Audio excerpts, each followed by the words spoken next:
اب اس کے ساتھ دوسرا ہے مستحق کی عبادت ہونا.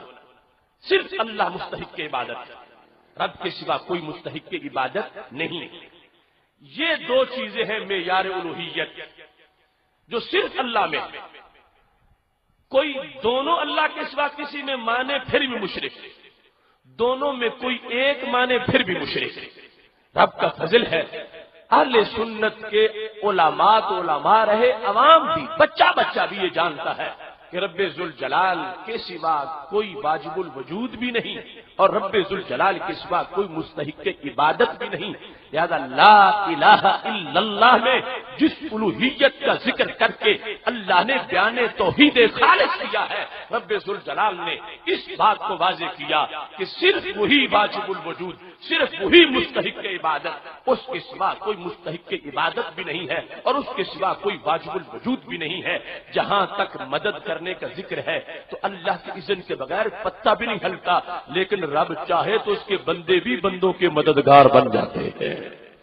اس سلسلہ میں چند قرآنی حقائق آپ کے سامنے رکھتا ہوں تاکہ آپ دنیا کے چوک میں کھڑے ہو کر قرآن سے یہ بتائیں کہ جن لوگوں نے مددگار ہونے کو الہ کہا، حاجت روا ہونے کو الہ کہا، ان لوگوں نے قرآن مجید کی 100 آیات کا مانوی طور پر انکار کیا ہے، اور ہم نے الحمد سے لے کر والناس تک پورے قرآن کے نظریہ توحید کا اقرار کیا ہے.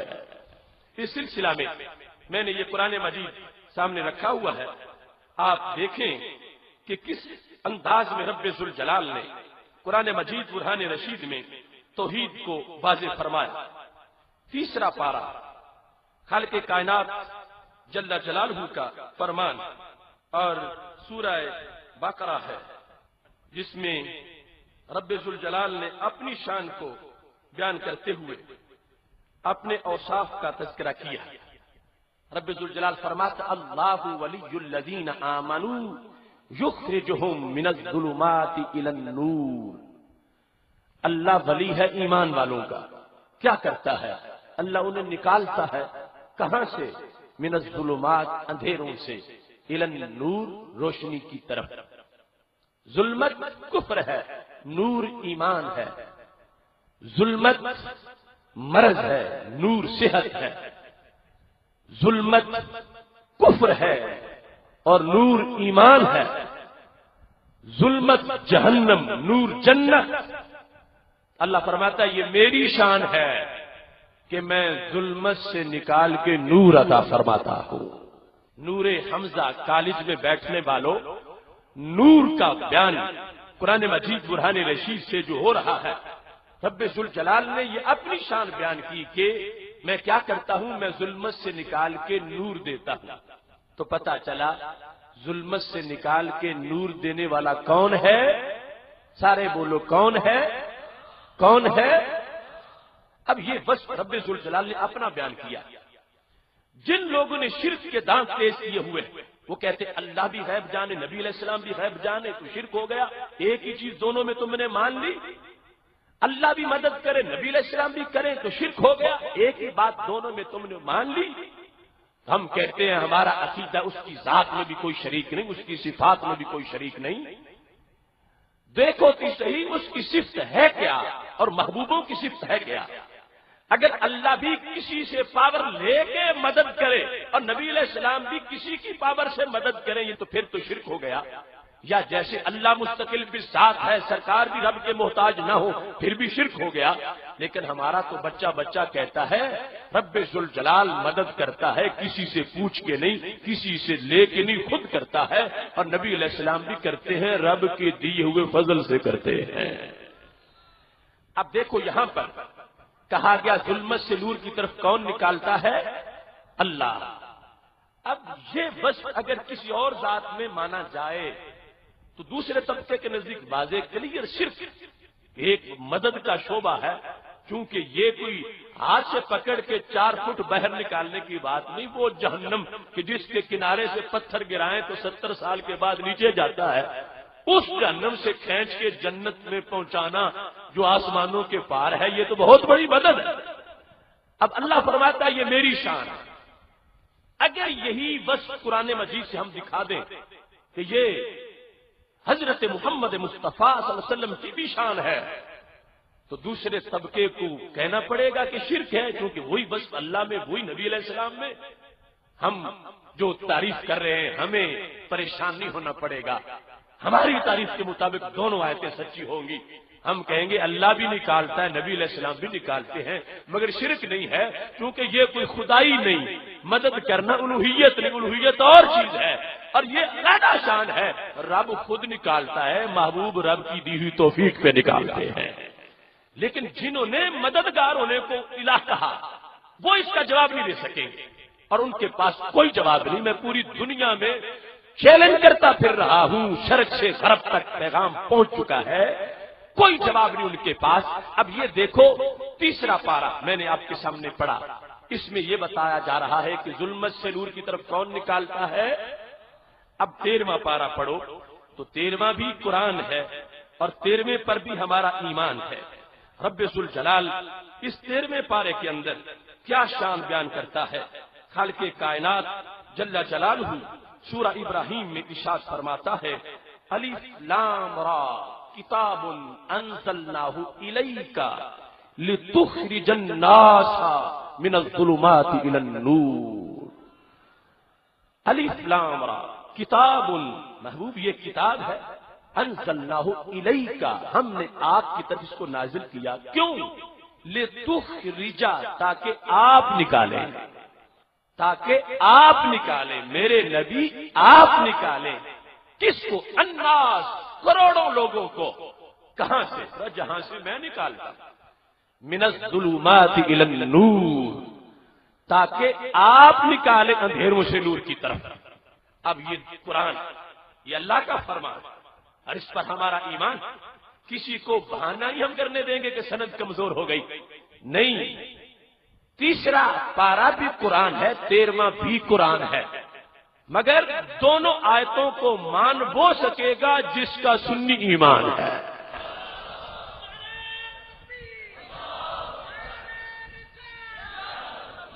جس چیز کو انہوں نے معیار الوہیت بنایا تھا، ہم نے کہا تم غلط کر رہے ہو، پکڑے جاؤ گے. تم مددگار ہونے کو خدا قرار دے رہے ہو، تو یہ تو 100 آیات ہیں جس میں اللہ نے اپنے محبوبوں کی بھی اپنے والی شانیں بیان کی ہوئی ہیں. الوہیت نہیں مجازی ہو سکتی، الوہیت نہیں عطائی ہو سکتی. ہم نے واجب الوجود کو، مستحق عبادت کو معیار الوہیت مانا ہے.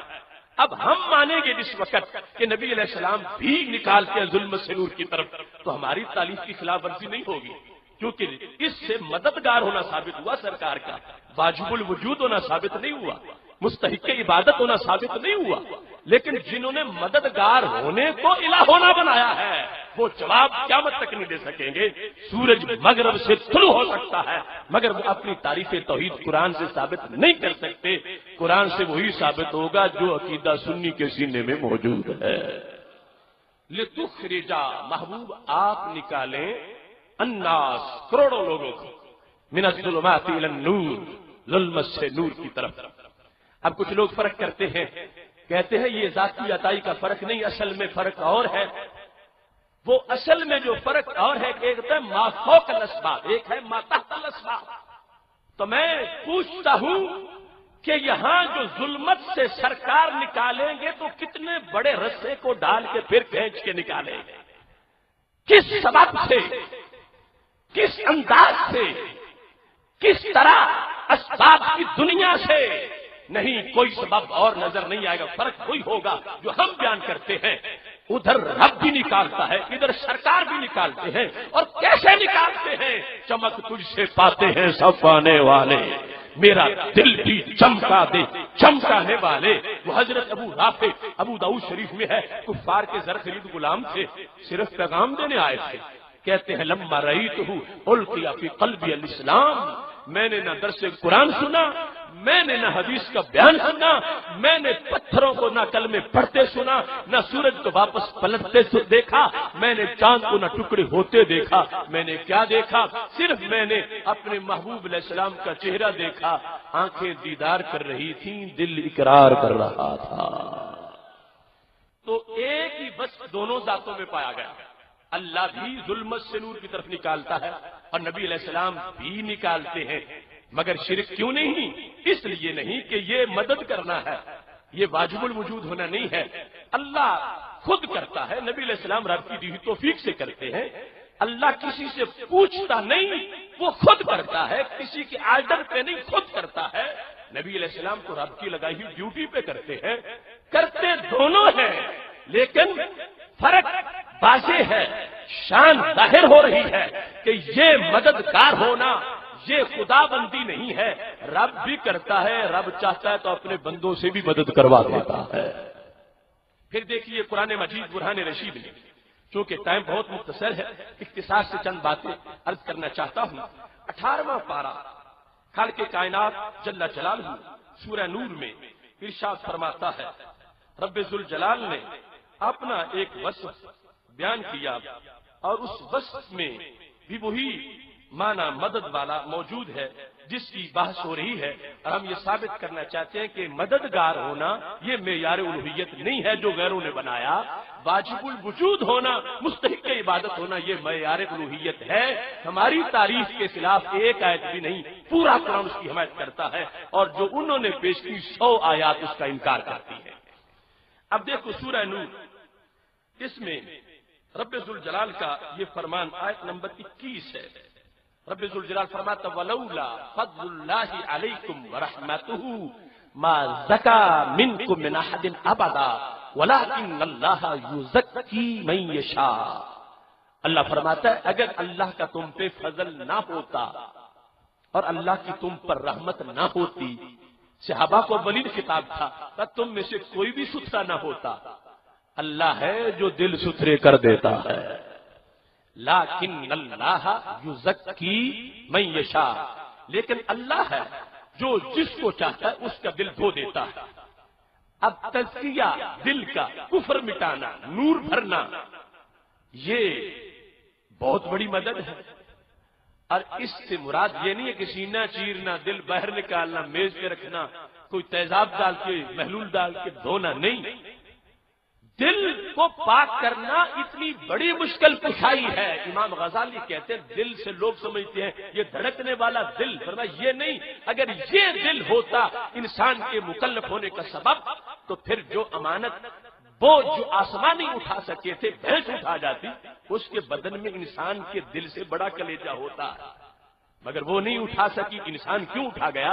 فرمایا وہ حقیقی دل لطیف ہے، ربانیہ ہے، وہ اس دھڑکنے والے عضو کے ساتھ یوں قائم ہے جیسے قاری کے ساتھ قرات قائم ہوتی ہے، نظر نہیں آتی چمٹی ہوئی مگر ہوتی ہے، جیسے صفت موصوف کے ساتھ ہوتی ہے، عالم کے ساتھ علم ہوتا ہے، نظر نہیں آتا ہوتا ہے۔ تو کہنے لگے حقیقی دل تو نظر ہی نہیں آتا، تو جو نظر نہ آئے اسے دھوئے گا کون؟ کتنا مشکل ہے دل کو دھونا۔ رب ذوالجلال نے فرمایا دلوں کو کون دھوتا ہے؟ سارے بولو اللہ۔ دلوں کو کون دھوتا ہے؟ لیکن اللہ یزکی من یشاء، اللہ جس کا چاہتا دل ستھرا کر دیتا ہے۔ تو دل کو دھونا کس کا کام ہے؟ اللہ کا، یہ بہت بڑی مدد ہے۔